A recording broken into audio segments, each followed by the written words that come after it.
Bonjour à tous, c'est G-Style. Aujourd'hui, une vidéo sur le nouveau Steelbook des éditions Ciné Museum Art venu d'Italie, édition numéro 7 de Rocky.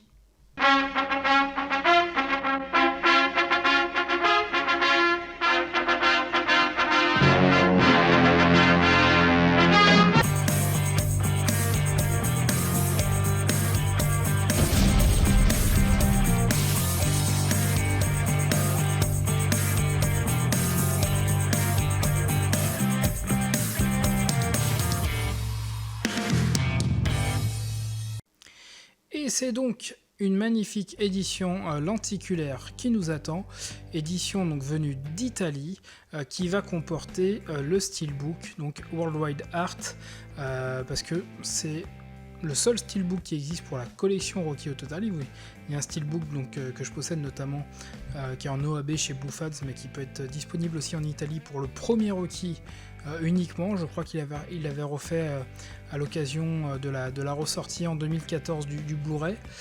Mais en tout cas, là on est bien sur le Steelbook de la collection complète, donc entouré d'un full slip lenticulaire. Donc lenticulaire seulement sur le recto, mais en tout cas qui reprend donc au verso la belle photo de Rocky au niveau de la montée des marches à Philadelphie. Donc cette édition, donc moi j'ai l'édition numéro 32 et limitée à 300 exemplaires.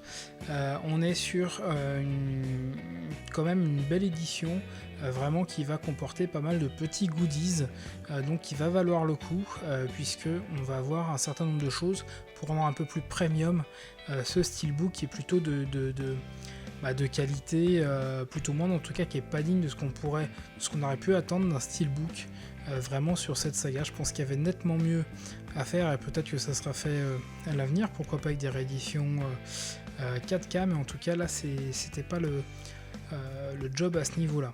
Donc on a différents goodies dans ce full slip, donc le Steelbook dont je vous ai parlé, mais également un pendentif gant box, des cartes postales et un livret donc avec des anecdotes en anglais sur le film.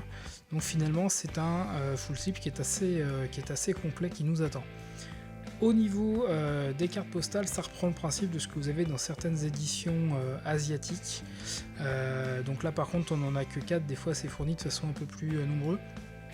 Également sur la finition, on est sur des finitions un petit peu plus, une belle résolution de photos, mais des photos un peu plus, on va dire pop art que réellement réaliste. Et on va pas avoir un finish glossy comme on pourrait l'avoir sur certaines cartes de ce type d'éditeur. Maintenant, elles ont le mérite d'être là et d'être intéressantes. Moi j'aime bien voilà, celle de Rocky avec le drapeau américain notamment, ou celle par rapport à Rocky 4. En tout cas c'est assez plaisant d'avoir ça en plus, ça reprend des affiches, en tout cas c'est assez sympa sur des affiches telles qu'on pourrait présenter les matchs de boxe. Au niveau du livret, vous voyez qu'il est assez épais, donc il est écrit vraiment en anglais, donc ça c'est là un avantage sur une édition italienne, puisque ça va permettre au plus grand nombre d'avoir quand même accès aux infos qui sont dans ce livre, alors que j'ai pas encore pris le temps de lire, mais qui sont on va être plutôt sur un livre avec quand même pas mal d'infos et notamment beaucoup de photos. Là encore la résolution, on va avoir un niveau qui est peut-être légèrement inférieur à ce qui se passe chez certains éditeurs asiatiques.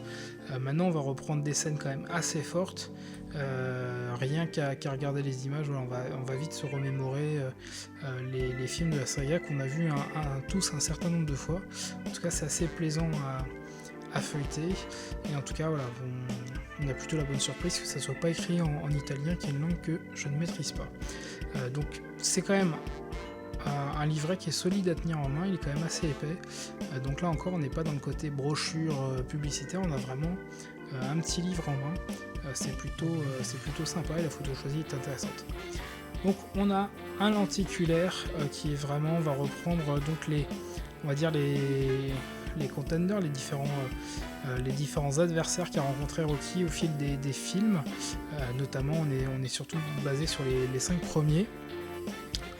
Donc la bonne nouvelle aussi concernant cette édition, c'est que même si sur le flyer vous avez que de l'italien qui est indiqué en plus de la VO, et ben en fait vous allez avoir sur tous les films, la VF, à l'exception seulement du dernier, Rocky Balboa, qui là ne va pas comprendre cette langue. Donc aujourd'hui, Rocky Balboa, pour ceux qui ne l'auraient pas, bon, il peut se trouver pour 5 euros, frais de port compris, chez beaucoup de vendeurs de films d'occasion. Donc c'est plutôt un film qui peut être abordable s'il faut juste remplacer ce disque-là. C'est assez intéressant. En tout cas, le full slip, moi je le trouve plutôt réussi et va venir mettre en valeur. Donc on a un petit effet de relief également sur le Rocky au niveau de la tranche aussi qui est intéressant, relief un peu brillant. Donc le steelbook que je vais sortir de sa protection. Ce steelbook, il est terne, il y a les bandeaux noirs en bas et en haut. Cette Rocky, ok, mais collection. Là encore, on pouvait s'en passer. On est sur quelque chose qui reprend pas le côté chatoyant toute la saga, surtout notamment si on compare à Rocky 4, mais on va voir malgré tout un steelbook qui aura le mérite d'exister parce que c'est le seul qui reprend la collection et qui va nous permettre d'avoir cette collection steelbook. En tout cas, il est assez terne, il aurait manqué d'avoir un peu plus de finition et peut-être un travail sur le Rocky, par exemple avec un embossage sur le titre. C'est ce qui aurait pu être fait. Donc il comprend au total 6 disques. Vous n'avez pas non plus le disque bonus qui était présent dans l'édition Anthologie de 2009.